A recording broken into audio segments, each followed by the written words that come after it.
नमस्कार दोस्तों, आज मैं आपको सुनाने जा रही हूँ विदेश से डॉक्टर बन के लौटी पोती ने बूढ़ी दादी पर भाई भाभी द्वारा किए गए अत्याचारों का लिया ऐसा बदला कि सभी के होश उड़ गए। आज खुशी के मारे रोहन के पैर जमीन पर टेक नहीं रहे थे। आखिर पूरे 6 साल के बाद वह अपने देश इंडिया वापस आ रहा था। दरअसल करीब 1 साल पहले की ही बात है। उसके दादाजी के सीने में तेज दर्द होने की वजह से उनकी मृत्यु हो गई। मृत्यु के करीब 2 दिन पहले ही उसने अपने दादाजी से वीडियो कॉल पर बात करी थी। अपने दादू के आखिरी शब्द उसके कानों में बार बार गूंज रहे थे, बेटा तुम्हें डॉक्टर बने देखना तुम्हारे माँ बाप का सपना था। उनके सपने को जरूर पूरा करना और अपनी माँ बाप का नाम रोशन करना। और हाँ, मेरे जाने के बाद अपनी दादी का बहुत अच्छे से ख्याल रखना। 2 दिनों के बाद जब उसे पता चला कि उसके दादाजी नहीं रहे तो वह इंडिया भी नहीं जा सका, क्योंकि उस समय उसके एग्जाम चल रहे थे। अपने दादू की मौत की खबर सुनकर रोहन पूरी तरह से टूट चुका था।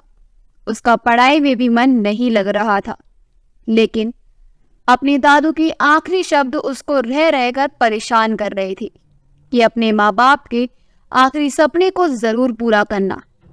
दरअसल आज से 6 साल पहले रोहन के विदेश से जाने से कुछ समय पहले की बात है। एक दिन दुर्घटना में रोहन के माँ बाप की मृत्यु हो गई थी। रोहन के पिताजी स्कूल में बच्चों को पढ़ाया करते थे। उनका हमेशा से सपना था कि बेटा पढ़ लिख कर बहुत बड़ा डॉक्टर बने। उसके माँ बाप का सपना पूरा करने के लिए उसकी दादा दादी ने उसे पढ़ने के लिए विदेश भेज दिया और आज पूरे 6 सालों के बाद वह अपने घर वापस आ रहा था।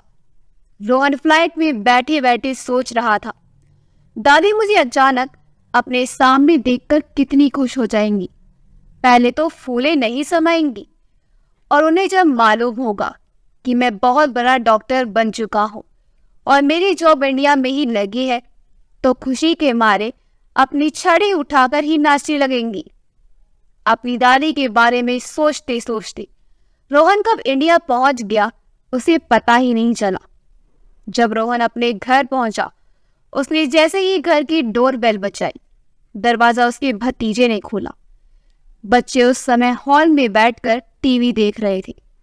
पहले तो वह अपने चाचा को पहचान ही नहीं पाए, लेकिन थोड़ी ही देर में चाचू चाचू कहकर रोहन की ओर दौड़ते हुए आए और उससे लिपट गई। बच्चों की आवाज सुनकर रोहन की भाभी रजनी बाहर हॉल में आ गई। रोहन को देखते ही रजनी के चेहरे का रंग फीका पड़ गया, जैसे काटे तो खून नहीं। रजनी माहौल को देखकर बोली, अरे देवर जी, आप अचानक यहाँ? आपने आने से पहले बताया नहीं कि आप आने वाले हो। अरे बता दिया होता तो मैं आपके भैया को लेने के लिए एयरपोर्ट भेज देती, लेकिन आपने तो कहा था पढ़ाई पूरी होने के बाद उस साल आप विदेश में ही रहकर ट्रेनिंग करोगे। रोहन ने कहा, हाँ भाभी, पहले तो मेरा यही मन था, लेकिन फिर मेरे अपना परिवार के बिना मन ही नहीं लग रहा था, इसलिए मैंने इंडिया में जॉब करने के लिए अप्लाई कर दिया। अब आपका देवर यहीं रहकर लोगों की सेवा करेगा। ये सुनते ही रजनी एकदम सकपका गई। दरअसल मैं दादी को सरप्राइज देना चाहता था, इसलिए मैंने किसी को नहीं बताया कि मैं भारत वापस आ रहा हूँ। अच्छा भाभी, मैं अभी दादी के कमरे में जाकर उनको सरप्राइज देकर आता हूँ। रोहन अपनी दादी के कमरे में गया। दादी माँ, देखो आपका पोता आपके पास वापस आ गया। रोहन ने पूरा कमरा छान लिया, पर उसकी दादी कहीं दिखाई नहीं दी। जब पूरे घर में भी दादी नहीं दिखाई दी तो रोहन बेचैन होकर अपनी भाभी के पास गया। रोहन अपनी भाभी से पूछ ही रहा था कि तभी उसका भतीजा पीछे से आया और बोला, चाचू आप किसे ढूंढ रहे हैं? बड़ी दादी अब हमारे संग नहीं रहती। तभी रोहन गुस्से भरी नजरों से रजनी की ओर देखते हुए बोला, भाभी ये राजू क्या कह रहा है? तभी रजनी चाय का कप टेबल पर रखते हुए बोली, अरे देवर जी, ये बच्चे तो कुछ भी बोलते हैं। रजनी ने हड़बड़ाते हुए कहा और राजू को आंख दिखाकर बाहर जाने के लिए कहा। तभी रोहन बोला, लेकिन भाभी, दादी को मैंने पूरे घर में ढूंढ लिया, दादी मुझे कहीं दिखाई क्यों नहीं दी। तभी उसकी भाभी दबी हुई आवाज में हड़बड़ाते हुए बोली, अरे देवर जी, आपको फोन पर बताया तो था कि आपकी दादी सहेलियों के संग चारों धाम की यात्रा पर गई है। यात्रा पर तो भाभी, दादी 2 महीने पहले ही गई थी। अब तक तो उन्हें वापस आ जाना चाहिए था और मैं कितने दिनों से दादी को फोन लगाने की कोशिश कर रहा हूँ, पर हर बार दादी का फोन स्विच ऑफ ही आ रहा है। अरे देवर जी, आप चिंता मत करिए, आप तो जानते ही हो पहाड़ों पर नेटवर्क की प्रॉब्लम रहती है, इसलिए दादी का फोन नहीं लग रहा होगा। अभी कुछ दिन पहले ही उनका फोन आया था और वो कह रही थी अभी उन्हें 1 महीना और लग जाएगा और वह एकदम से ठीक ठाक है, परेशानी वाली बात कोई नहीं है। इतना कहकर रजनी रसोई घर में खाना बनाने के लिए चली गई। रोहन थोड़ी देर के लिए अपने माँ बाबूजी के कमरे में चला गया। वहां लगी अपनी माँ बाबूजी की तस्वीर को देखते हुए उसकी आंखों से आंसू आने लगे और वह अपनी माँ बाबूजी की तस्वीर से बातें करने लगा। देखिए माँ बाबूजी, आज आपका बेटा आपका सपना पूरा करके अपने घर वापस आ चुका है। आज आपका बेटा बहुत बड़ा डॉक्टर बन चुका है। रोते रोते रोहन को वह दिन याद आने लगी जब उसने अपने परिवार वालों को ये खबर सुनाई थी कि वह आगे की पढ़ाई पूरी करने के लिए उसका एडमिशन विदेश में एक बहुत बड़े कॉलेज में हो चुका है। ये सुनते ही उसके पिताजी ने पूरे स्कूल में मिठाइयाँ बांटी थी। वहीं दूसरी ओर उसके मन में अपने बेटे से दूर होने की पीड़ा भी उनके चेहरे पर साफ साफ झलक रही थी। और दादी माँ तो उसके विदेश जाने की बात सुनकर ही बहुत ज्यादा उदास हो गई थी और रो रो कर उन्होंने अपना बुरा हाल कर दिया था, क्योंकि बचपन से ही रोहन का अपनी दादी के साथ कुछ ज्यादा ही खास लगाव था। रोहन बचपन से ही अपने दादी का लाडला था। दादी के हाथों से खाना, दादी के संग पार्क में घूमने के लिए जाना, रात को अपनी दादी के संग कहानी सुनाते हुए सोना और अपनी दादी के हाथ का बादाम का हलवा तो उसे बहुत ही पसंद था।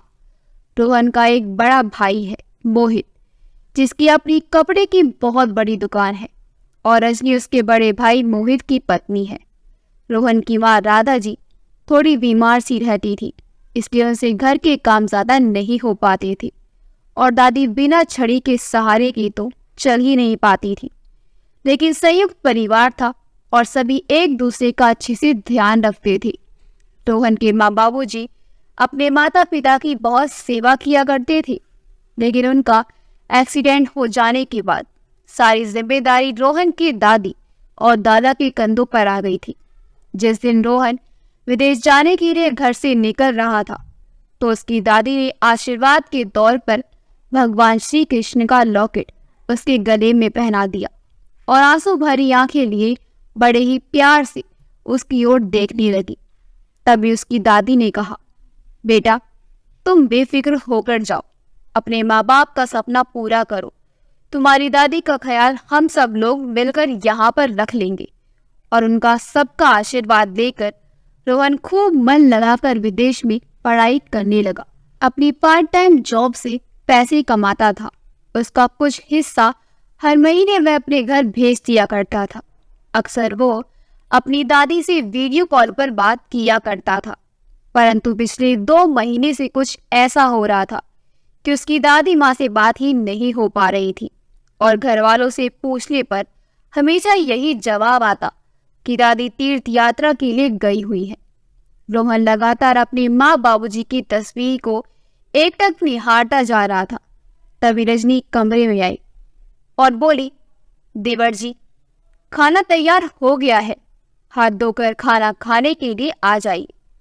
लेकिन रोहन अपनी दादी से इतने वर्षों के बाद मिलने का जो उत्साह लेकर आया था वह सारा उत्साह ठंडा पड़ चुका था। इतने में उसके भतीजा राजू उसके पास आया और बोला, चाचू, आप हमारे लिए विदेश से क्या लाए हो? रोहन ने बैग में से बहुत सारे कपड़े, खिलौने और चॉकलेट निकालकर बच्चों को दे दिए। बिना दादी के रोहन को पूरा घर काटने के लिए दौड़ रहा था। रात को जब उसका बड़ा भाई मोहित दुकान से घर वापस आया तो वह अपने छोटे भाई को देखकर चौंक गया। फिर दोनों भाइयों ने बैठकर आपस में खूब बातचीत की। जब भी वह अपने बड़े भाई से दादी के बारे में कोई भी बात करता तो मोहित बात को घुमा फिराकर कहीं और ले जाता। रोहन को अपने बड़े भाई भाभी का ये व्यवहार कुछ अजीब सा लग रहा था। वे दोनों दादी के बारे में कोई बात करना ही नहीं चाहते थे। जब भी रोहन दादी के बारे में कोई भी बात करता है तो उसके भैया भाभी हड़बड़ा जाते थे। रोहन को अपने भैया भाभी के इस व्यवहार से कुछ तो गड़बड़ नजर आ रही थी। दूसरे दिन रोहन ने अपने माँ बाबूजी की तस्वीर के आगे हाथ जोड़कर प्रणाम किया और अस्पताल के लिए निकल गया। जैसे ही अस्पताल पहुंचा तो हॉस्पिटल के कर्मचारियों ने हाथ जोड़कर उसका अभिनंदन किया। रोहन जैसे ही अपने कैबिन में पहुंचा तो सबसे पहले उसने दीवार पर अपनी माँ बाबूजी की तस्वीर लगाई ताकि उनके माता पिता का आशीर्वाद सदा उसके साथ बना रहे। तभी रोहन अपने पिताजी की तस्वीर के सामने खड़े होकर उनसे कहने लगा, देखिए पिताजी, मैंने आज आपके सपने को पूरा कर दिखाया। आज आपका बेटा बहुत बड़ा डॉक्टर बन चुका है और हाँ, यहाँ पर सभी लोग मेरी बहुत ही इज्जत करते हैं। रोहन को भी मरीजों का दुख दूर करने में बहुत ही अच्छा महसूस हो रहा था। शाम के समय जब रोहन मरीज को देखने के लिए राउंड पर गया, अस्पताल के एक बेड पर लेटी हुई एक बूढ़ी महिला को देखकर उसका दिल करुणा से भर गया। उस बूढ़ी औरत को देखकर उसे ऐसा लग रहा था जैसे वह जानी पहचानी ही लग रही थी। जगह जगह से उसकी साड़ी फटी हुई थी। उसने अपने सर को साड़ी के पल्लू से ढका हुआ था। उस बूढ़ी औरत को देखकर रोहन दूर खड़ा बस उसे निहारता जा रहा था। उस बूढ़ी औरत को देखकर रोहन को कुछ आकर्षण का महसूस हो रहा था। रोहन जैसे ही उस बूढ़ी औरत के पास जाने लगा, वैसे ही रोहन के फोन की घंटी बजी और वह बात करते करते अपने कैबिन की ओर जाने लगा। तब अचानक से रोहन के कानों में एक अभाप आवाज सुनाई थी। उसने देखा अस्पताल की एक नर्स अधेड़ उम्र की सफाई कर्मचारी पर जोर जोर से चिल्ला रही थी, जब तुम लोगों से काम हो ही नहीं पाता तो तुम लोग यहाँ नौकरी करने के लिए क्यों चले आते हो? घर क्यों नहीं बैठा जाता? तुम ढंग से ना झाड़ू करती हो न पोछा करती हो, बस मुफ्त की पगार लेने के लिए चली जाती हो। पर बेचारी महिला सफाई कर्मचारी सर झुकाए चुपचाप उसकी बातें सुनती जा रही थी। ये देखकर रोहन को बहुत बुरा लग रहा था। जैसे ही रोहन उस नर्स को शांत करने के लिए आगे गया तो वहां खड़ी सफाई कर्मचारी को देख उसने अपनी दादी की छवि नजर आने लगी। फिर उसने मन से सोचा, यहाँ मेरी दादी कैसे हो सकती हैं? ये सोचते सोचते रोहन जैसे ही थोड़ा सा नजदीक गया, अचानक उसकी दिल की धड़कन तेज हो गई। उसका शरीर पूरी तरह से कांप रहा था। उसकी आंखों के आगे अंधेरा छाने लगा। उस बूढ़ी औरत को देखकर रोहन के तो होश ही उड़ गए, क्योंकि वो सफाई कर्मचारी और कोई नहीं बल्कि रोहन की दादी माँ थी। उसकी दादी माँ की आंखों से लगातार आंसू बहे जा रहे थे। कपकपाते हुए हाथों से वह पूरे अस्पताल की झाड़ू लगा रही थी। तभी वह नर्स उस बूढ़ी औरत से बदतमीजी से बोल रही थी, आज ही तुम्हें बड़े सर से कहकर नौकरी से निकलवा दूंगी। तभी रोहन के सब्र का बांध टूट गया और वह नर्स पर चिल्लाते हुए बोला, नौकरी से तो मैं तुम्हें निकलवाऊंगा। तुम्हारी हिम्मत कैसी हुई अपनी मां सम्मान इतनी बड़ी औरत से ऐसी बात करने की? क्या तुम अपने घर में भी अपनी माँ अपनी दादी से इसी तरह बात करती हो? देखो तो सही, इतनी उम्र में भी इन्हें काम करना पड़ रहा है। कितनी मजबूरी रही होगी उसकी। और ये कोई सफाई कर्मचारी नहीं बल्कि ये मेरी दादी माँ है। ये सुनते ही उस नर्स की तो छक्के ही छूट गई। वहां मौजूद सभी लोग हैरानी से रोहन की ओर देखने लगे। तभी रोहन के मुंह से निकला, दादी माँ, आप यहाँ इस हालत में क्या कर रही हो? आप तो चारों धाम की यात्रा पर गए हुए थे, फिर आप यहाँ कैसे?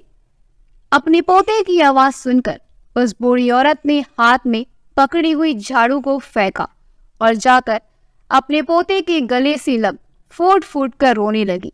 अपने पोते को डॉक्टर बने हुआ देख उसकी आंखों में आंसू रुक ही नहीं रहे थे। बड़े ही प्यार से उस बूढ़ी औरत ने अपने पोते के चेहरे को सहलाकर उसे खूब प्यार किया और उसे ढेरों आशीर्वाद दिए। लेकिन रोहन के दिमाग में हजारों सवाल उमड़ रहे थे। वह बोला, दादी माँ, आप बिल्कुल अब चिंता मत कीजिए, आपका पोता वापस आया है, अब सब ठीक हो जाएगा। रोहन अपनी दादी माँ को अपने कैबिन में लेकर चला गया। पहले उन्हें अच्छे से हाथ मुंह धुलाकर पानी पिलाया। फिर उसने अपनी दादी माँ से पूछा, दादी, वह आप तो तीर्थ यात्रा के लिए गई थी, तो फिर आप यहाँ पर कैसे आ गई? आज आप कुछ मत छिपाइए, मुझसे सारी बात सच सच बता दीजिए। आखिर आपकी ये हालत कैसी हो गई? घर पर भैया भाभी तो बोल रहे थे कि आप अपने पड़ोसियों के साथ तीर्थ यात्रा के लिए निकली हैं। मैं भी आपको कितने दिनों से फोन लगा रहा था, पर हर बार आपका फोन स्विच ऑफ ही आ रहा था। मैं तो यहाँ आपको सरप्राइज देने के लिए आया था, लेकिन यहाँ आकर मैं खुद ही सरप्राइज हो गया। तभी दादी माँ ने रोने गले से कहा, बेटा, तेरे दादाजी के जाने के बाद तेरे बड़े भैया मोहित ने तेरे दादाजी के पूरे कारोबार को हथिया लिया। और बेटा, तू तो जानता ही है, तेरे दादाजी के पास जितनी भी जमा पूंजी थी उन्होंने इस घर को बनवाने में खर्च कर दी थी। अपने बुढ़ापे के लिए कुछ भी पैसे जोड़कर नहीं रखे थे। लेकिन अब तेरे दादाजी के जाने के बाद मेरी दवाइयों के लिए और छोटी छोटी ज़रूरतों के लिए पैसे चाहिए होते थे, तो तेरे भाई भाभी के आगे हाथ फैलाने पड़ते थे। और उनको तो दवाइयों के लिए 10 रुपए देने में भी आफत आ जाती थी। रजनी बहू जब देखो दिन रात बस शॉपिंग में लगी रहती थी, किटी पार्टियां करती रहती थी, होटल में खाना, नए नए कपड़े पहनना। उनके खर्चों से दो तेरे बड़े भाई को कोई दिक्कत नहीं। लेकिन जहां मेरी दवाइयों की बात आती, वही घर में बहुत बड़ा बवाल खड़ा हो जाया करता था। पहले तो रजनी बहू घर में थोड़ा बहुत काम करवाया करती थी, लेकिन फिर बाद में बोलने लगी, अगर काम नहीं करोगी तो खाने को नहीं मिलेगा, मुफ्त में बैठे बैठे मैं आपको रोटी नहीं दूंगी। इस पापे पेट को भरने के लिए तेरी भाभी की हर बात मुझे माननी पड़ती थी। धीरे धीरे करके उसने घर के सारे काम मेरे ऊपर छोड़ दिए। वह सिर्फ मोहित और बच्चों के लिए खाना बनाया करती थी। बाकी घर का झाड़ू पोछा, बर्तन, कपड़े धोने, साफ सफाई करना जैसे सारे काम मुझसे करवाया करती थी। और खाने के नाम पर जो रात का बासी कुछ बच जाया करता था, वह भी बार बार हाथ जोड़कर मांगने पर मिलता था। एक बार मेरे दांत में बहुत तकलीफ हो रही थी और ठंडी बासी रोटी मेरे दांतों से चबाई नहीं जा रही थी, तो मैंने अपने लिए जरा सी खिचड़ी बना ली। तेरी भाभी ने मुझे धक्का देकर कमरे में बंद कर दिया और कहा, बुढ़िया चुपचाप पड़ी रहे यहाँ, जब देखो तेरी जीभ चटोरी ही मांगती रहती है। अब देखती हूँ खिचड़ी बनाकर कहाँ से खाएगी। अरे पैसे क्या कोई पेट पर लगते हैं जो अपने लिए खिचड़ी बना रही थी। न जाने इतनी सी बात के लिए बहू ने मुझे कितना कुछ सुना दिया और कहने लगी, मर क्यों नहीं जाती, कब तक मेरी छाती पर मूंग दलती रहोगी। आप चुपचाप पड़ी रहो, वरना धक्के मारकर इस घर से बाहर निकाल दूंगी। और तेरा बड़ा भाई मोहित, उसे तो मेरे होने ना होने से कोई फर्क ही नहीं पड़ता था। वह तो हमेशा रजनी का ही साथ देता था। और ये कहते कहते दादी माँ फूट फूट कर रोने लगी। तभी रोहन दादी माँ की आंखों से आंसुओं को पोंछते हुए कहने लगा, दादी माँ, और क्या क्या किया भैया भाभी ने आपके संग, आज मुझे सारी बात खुलकर बता दीजिए। बेटा, मेरे ऊपर क्या गुजर रही है ये सिर्फ मैं ही जानती हूँ।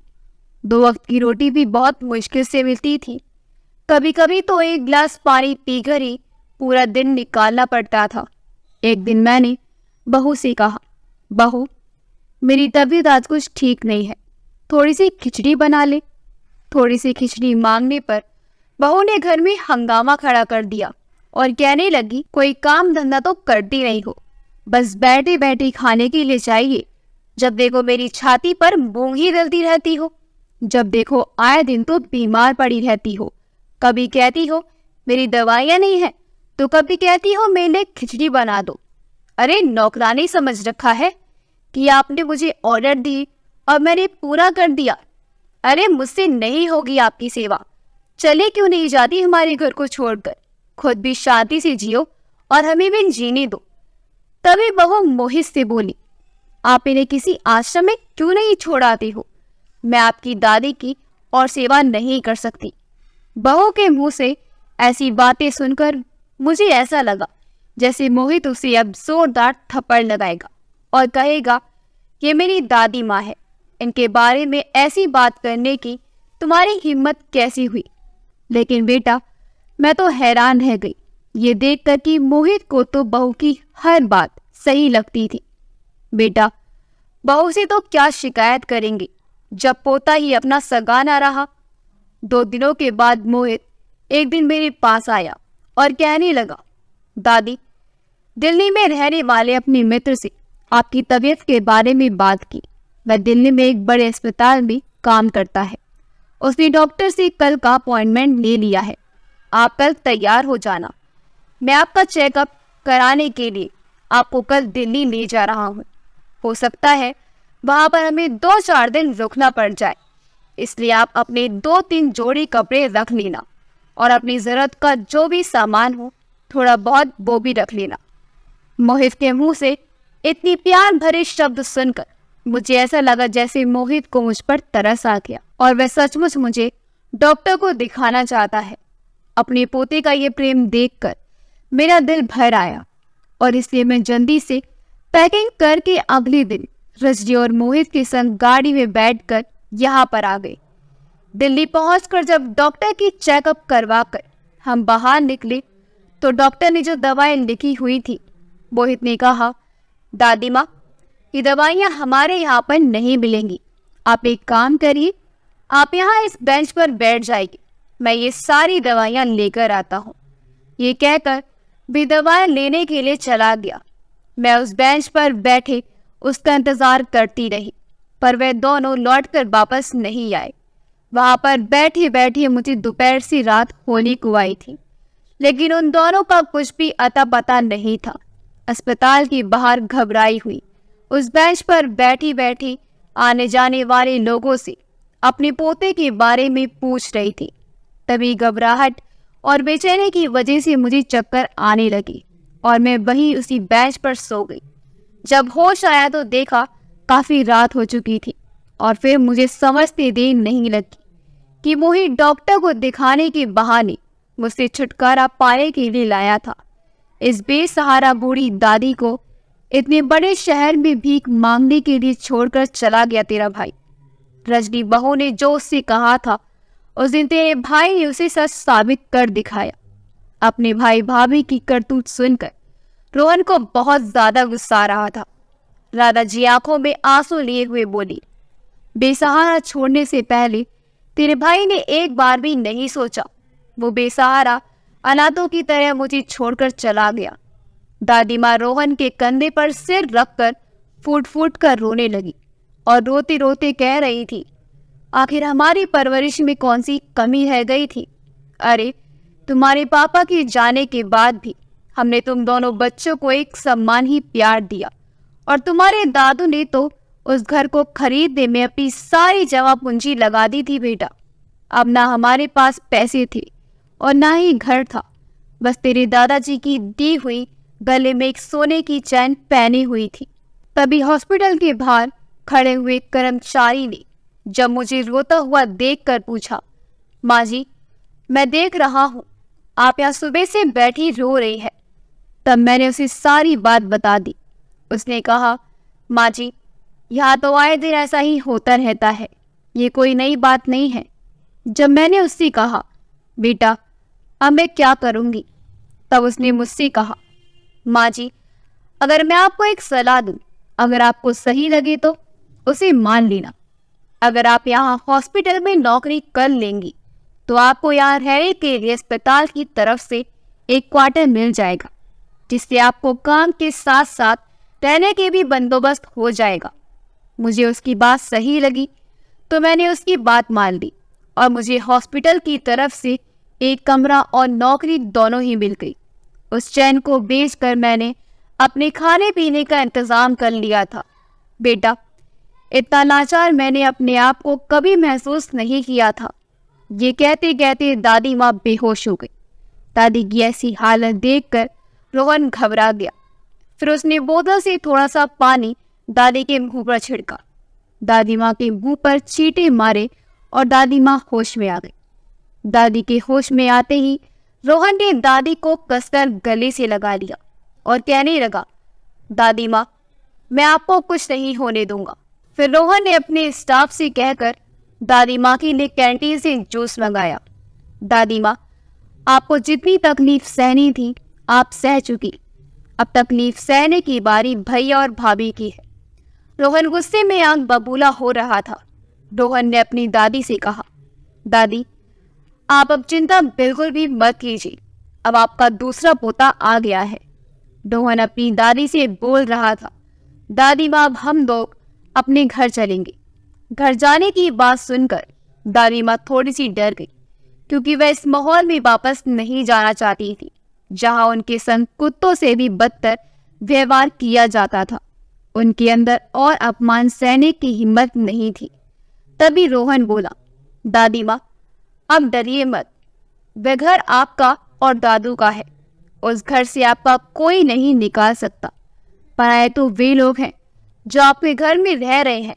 अगर किसी को घर छोड़कर जाना है तो वो लोग जाएंगे, आप नहीं। आप बिल्कुल भी चिंता मत करिए, मैं आपके साथ हूँ। तभी रोहन अपनी दादी माँ को गाड़ी में बिठाकर घर की ओर ले गया, लेकिन अपने भैया भाभी को सबक सिखाने के इरादे से वह पहले अकेले ही घर के अंदर गया। उसने दादी को गाड़ी में ही बैठा हुआ छोड़ दिया। घर में उसके भैया भाभी की एनिवर्सरी पार्टी चल रही थी। रजनी और मोहित अपने दोस्तों के साथ नाच गा रहे थे। बहुत ही तेज आवाज में म्यूजिक बज रहा था। सबसे पहले रोहन ने घर में घुसते ही म्यूजिक को बंद करा दिया। तभी रजनी झंझुलाते हुए बोली, ये क्या बदतमीजी है देवर्षि। रोहन ने कहा, आप लोगों के सवालों का जवाब मैं बाद में दूंगा। पहले मुझे ये बताइए कि मेरी दादी माँ कहाँ है। मुझे अभी के अभी अपनी दादी माँ से बात करनी है। तभी उसका बड़ा भाई बोला, तुम्हें कितनी बार बताया कि तुम्हारी दादी माँ यात्रा के लिए गई है।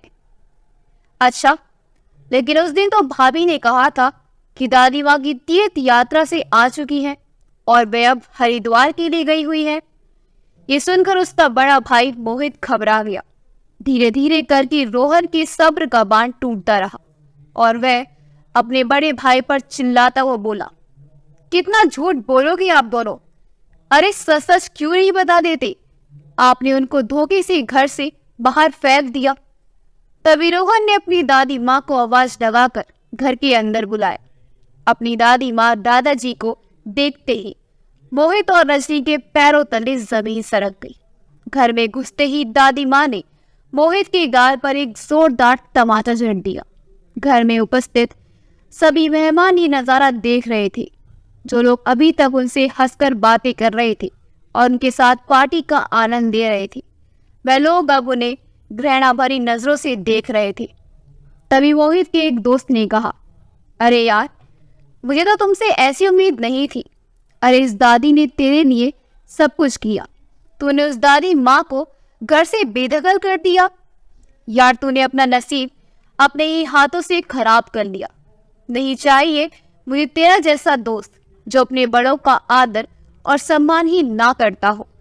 ये कहकर सारे दोस्त अपने अपने घर चले गए। थोड़ी देर में वहां पर पुलिस भी पहुंच गई। तब रोहन ने कहा, इंस्पेक्टर साहब, यही है वह लोग जिन्होंने मेरी दादी माँ को जानवर से भी बदतर हाल कर दिया था। इन्हीं के घर से निकाल कर बीच रास्ते में भीख मांगने के लिए छोड़ दिया था। जिस घर और दुकान पर मेरे भाई भाभी ने कब्जा कर रखा है, वह घर मेरे दादी और दादू का है। जैसे ही मोहित और रजनी ने पुलिस को देखा, उनके तो छक्के ही छूट गए, मानो जैसे काटो तो खून नहीं। उन्हें तो दिन में तारे नजर आने लगे। वे दोनों झट से दादी माँ के पैरों में गिर गए और बोले, दादी माँ, हमें माफ कर दीजिए, नादानी में हमसे बहुत बड़ी गलती हो गई। तभी राधा जी ने कहा, जो गलती तुम दोनों से हुई है उसके लिए तो मैं तुम्हें कभी माफ नहीं करूंगी। मैं क्या, तुम्हें तो भगवान भी कभी माफ नहीं करेगा। अब मेरा केवल एक ही पोता है, रोहन। तभी पुलिस इंस्पेक्टर बोली, अब चलिए, बाकी की सारी बातें जेल में चलकर करेंगे। पुलिस के मुंह से ऐसी बातें सुनकर रजनी कपाती हुई आवाज में बोली, प्लीज हमें सुधरने का एक मौका दीजिए, इतनी पत्थर दिल मत बनिए। आप भी एक माँ है, हमें अगर पुलिस पकड़ कर ले गई तो हमारे बच्चों का क्या होगा? दादी माँ, किसी को भी सुधारने का एक मौका तो जरूर मिलना चाहिए, हमारे लिए नहीं लेकिन हमारे बच्चों के लिए ही सही, हमें एक मौका दे दीजिए। तभी पुलिस मोहित और रजनी को पकड़कर ले जाने लगी। तभी राधा जी ने पुलिस इंस्पेक्टर को रोक दिया और कहा, साहब, मैं अपनी कंप्लेंट वापस लेती हूँ। ये सुनते ही रजनी और मोहित खुश हो गई। फिर राधा जी ने कहा, लेकिन इसका मतलब ये बिल्कुल भी नहीं है कि मैंने तुम्हें माफ कर दिया। तुम्हें यह नया जीवन सिर्फ और सिर्फ तुम्हारे बच्चों की वजह से दे रही हूँ। मैं नहीं चाहती कि तुम्हारी गलती की सजा इन छोटे छोटे मासूम बच्चों को मिले। मैं तुम्हारे बच्चों से उनके माँ बाप का साया नहीं छीनना चाहती, लेकिन भगवान से दुआ करना, तुमने जो मेरे साथ किया है, कहीं बड़े होकर तुम्हारे बच्चे तुम्हारे संग ना करें। और हो सके तो अपने बुढ़ापे के लिए थोड़े बहुत पैसे जोड़कर जरूर रख लेना। जो गलती हमने की थी ये तुम मत करना, क्योंकि जब वही बच्चे जिनके ऊपर हम सारी जमा पूंजी खर्च कर देते हैं, वही बच्चे हमें एक वक्त की रोटी के लिए भी तरसा देते हैं। तभी रोहन भड़कते हुए बोला, दादी माँ ने आपको माफ जरूर कर दिया है, लेकिन आपको इनके घर में रहने की परमिशन मैं नहीं दे सकता। आप अभी के अभी अपना पूरा सामान पैक करके निकल जाओ हमारे इस घर से। आपका साया भी मैं अब इस घर में और नहीं पड़ने दूंगा। तभी रजनी गिड़गिड़ाते हुए बोली, दादी माँ, हम अपने छोटे छोटे बच्चों को लेकर कहाँ जाएंगे? जरा तो सोचिए, हमारे पास रहने के लिए कोई घर भी नहीं है। तभी रोहन बोला, आपने दादी माँ को वहां रोड पर छोड़ने से पहले ये सब सोचा था? भाभी, अब इन सब बातों से कुछ नहीं रखा है, आपको ये घर छोड़कर जाना ही होगा। मोहित और रजनी की दादी और रोहन की आगे एक न चली और उन दोनों को उनका घर छोड़कर जाना ही पड़ा। अब रोहन और दादाजी यानी मोहित की दादी माँ खुशी खुशी घर में रहने लगी। दादाजी ने रोहन की शादी कर दी। अब रोहन की पत्नी उसकी दादी की बहुत सेवा करती है और प्यार से उनकी गृहस्थी आगे चल रही है। अगर आपको हमारी कहानी अच्छी लगी हो तो हमारी वीडियो को लाइक करें, शेयर करें और हमारे चैनल योगी बॉयज को सब्सक्राइब कर दें। मिलते हैं अगली वीडियो में। आपका बहुत बहुत धन्यवाद।